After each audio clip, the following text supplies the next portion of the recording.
Hi friends, இப்போ இந்த Asus Strix ROG G16க்கு 2 TB SSD அப்கிரேட் பண்ண போகிறோம். NVMe SSD. அது எப்படி பண்ண போகிறோம்னா இந்த வீடியோவில் வரப்போகிறோம். இது வந்து ஒரு பெரிய வீடியோவும், அதை பார்க்காதவங்க இந்த வீடியோ முடிச்சுட்டு அதை போய் செக் பண்ணுங்கள். கீழே ப்ளே பட்டனில் இருக்கு. இப்போ வந்து ஓப்பன் பண்ணிக்கிறோம். ஓப்பன் பண்ணிட்டேன். பார்த்தீங்கன்னா முதல்ல லைட்டாக டஸ்ட் தெரியுது. இப்போ வந்து அன்பாக்ஸ் பண்ணிவிடுவோம். பார்த்திங்கன்னா உள்ள பேப்பர் ஒர்க்ஸ் SSD இருக்குது.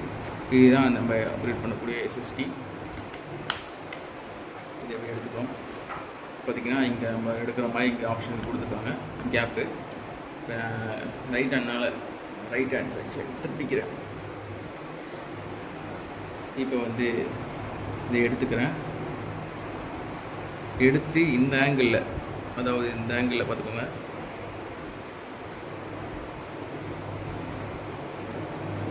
நல்லா இன்சர்ட் பண்ணிட்டேன். இப்போ கீழே ப்ரெஸ் பண்ணிவிட்டு இந்த நாபை இப்படி திருப்பிடணும். அவ்வளோதான், இன்ஸ்டால் பண்ணியாச்சு. இப்போ ஆன் பண்ணி நம்ம ஸ்டோரேஜை வந்து அப்ளை பண்ண வேண்டியதான். Thank you, bye bye. Full video play button கொடுத்துருக்கேன்.